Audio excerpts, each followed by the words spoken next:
అందరికీ నమస్కారం. ఈరోజు చాలామంది నోటి నుంచి వచ్చే ఒక మాట లాజికల్గా కరెక్టా కాదా అన్న విషయాన్ని చర్చిద్దాం. ఎవరైనా చనిపోయినప్పుడు అక్కడికి వచ్చి చూడ్డానికి వచ్చిన వాళ్ళందరూ కూడా చాలామంది ఏమంటా ఉంటారంటే, వాళ్ళు కొంత చిన్న వయసులో చనిపోయారు అని అనుకుంటే మంచి వాళ్ళను దేవుడు తొందరగా తీసుకెళ్ళిపోతాడు. బహుశా ఆయనకు తోడుగా ఉండాలని ఎవరైతే మంచోళ్ళు ఉన్నారో వాళ్ళు తొందరగా వెళ్ళిపోతారు అని చెప్పుకోవడం మనం చూస్తుంటాం. మంచోళ్ళు తొందరగా చనిపోతారంటే అది ఎంతవరకు నిజం? ఇది ఆలోచించాలి. ఇప్పుడు దాంట్లో ఎంత మాత్రం వాస్తవం ఉంది? అది లాజికల్గా కరెక్టేనా అనేది చూస్తే ఈ సాధారణంగా కొంతమందికి పద్ధతులు బాగా అలవాటు. ఆ పద్ధతులను ఖచ్చితంగా తూచా తప్పకుండా పాటిస్తూ ఉంటారు.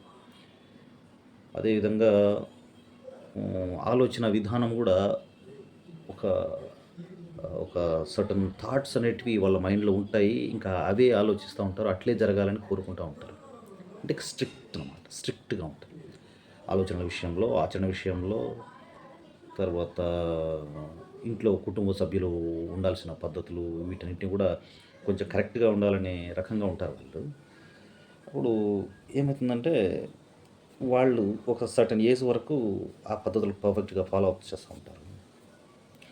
తర్వాత తనకు కుటుంబం వచ్చిన తర్వాత ఆ కుటుంబంలోని పిల్లల చేత, తన భార్య చేత, వీళ్ళందరి చేత అదే విధంగా పద్ధతులు ఫాలో అప్ చేయిస్తూ ఉంటారు.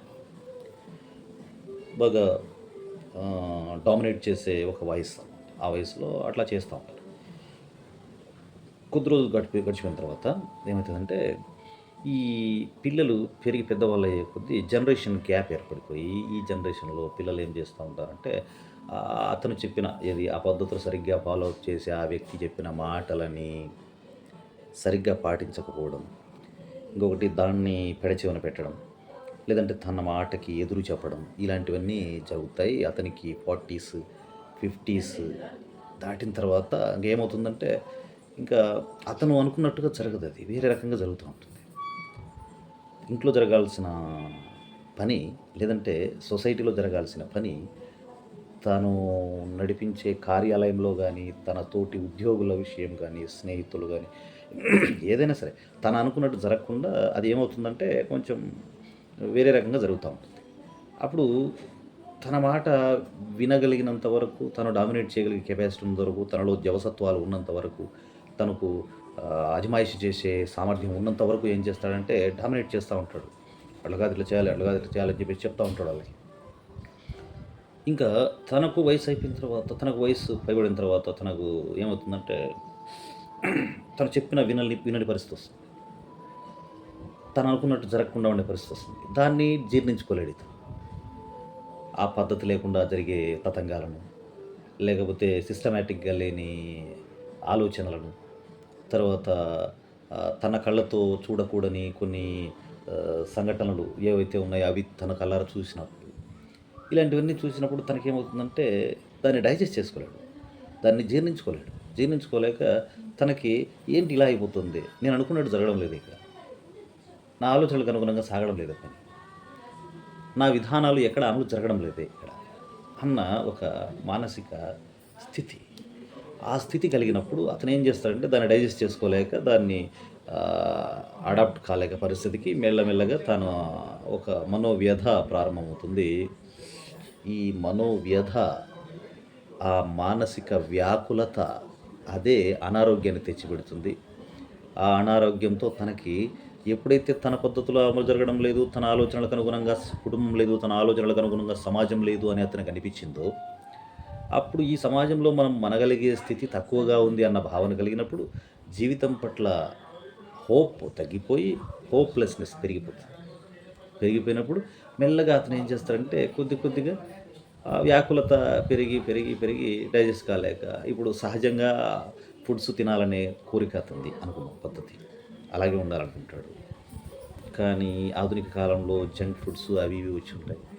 తర్వాత టాబ్లెట్స్ అన్నవి వాడకుండా పాతకాలపు పద్ధతులతో వాటితో ఆరోగ్యాన్ని చక్కపరుచుకోవాలి అనే విధమైన భావన అతనిది.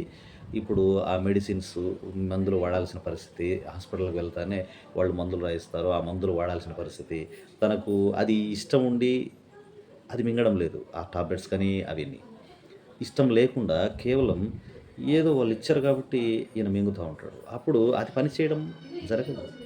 ఎప్పుడైతే మానసికంగా ఒక మెడిసిన్ పట్ల గానీ, ఒక వ్యక్తి పట్ల గానీ సదభిప్రాయం లేకుండా కేవలం భౌతికంగా చేసే పని సత్ఫలితాన్ని ఇవ్వదు. ఆ టాబ్లెట్ మీద మంచి అభిప్రాయం ఉంటే కదా ఆయన మింగితే పోయేది. కాబట్టి పోదు. అతనికి దగ్గు వచ్చినప్పుడు శొంఠి, అల్లం ఈ ఇట్లాంటివి ఏదో ఉపయోగించి చేసిన టీ తాగితే పోతుంది అన్న భావన ఉన్నప్పుడు అతనికి ఎన్ని టాబ్లెట్స్ మింగితే దగ్గుపోతుందండి? పోదు. కాబట్టి ఇక్కడున్న పరిస్థితులు తనకు అనుకూలంగా లేవు. తన భావజాలానికి ఏమాత్రం సరిపడవు. మరియు ఇక్కడున్న ప్రజలు తన ఆలోచనలలో ఏదాన్ని కూడా అమలు పెట్టడం లేదు. ఇకపోతే తాను ఇక్కడ ఈ జనజీవన స్రవంతికి కనెక్ట్ అవ్వడం లేదు అని అనిపిస్తుంది ఆ పద్ధతులు ఫాలో అయ్యే వాళ్ళకి, ఆ మంచి వాళ్ళకి, ఆ సద్భావాలు కలిగిన వాళ్ళకి, ఆ సంస్కారం కలిగిన వాళ్ళకి. అనిపించినప్పుడు ఇది కుదరదు అనుకున్నప్పుడు ఆయన అడ్జస్ట్ అయ్యేవాళ్ళు అడ్జస్ట్ అయ్యి అలాగే బ్రతుకుతూ ఉంటారు. అడ్జస్ట్ కాలేని వ్యక్తి అకాల మరణం అంటే ఆ వ్యాధులు వాటన్నిటి వల్ల అతను పరిస్థితిని జీర్ణించుకోలేక తనకి హోప్‌లెస్‌నెస్ పెరిగిపోవడం వల్ల, అంటే విశ్వాసం పోవడం వల్ల, పరిస్థితుల పట్ల విశ్వాసం కోల్పోవడం వల్ల అతను కాలం చేయడం జరుగుతుంది. ఇలా మంచి వాళ్ళు తొందరగా పోతారంటే అట్లా పోతారనమాట అంతే. అంతకుమించి అది సామెత ఎందుకొచ్చింది అన్నదానికి మనం కాసేపు దాని గురించి ముచ్చరించుకుందాం. ఈ వీడియో చూసినందుకు ధన్యవాదాలు. నమస్కారం.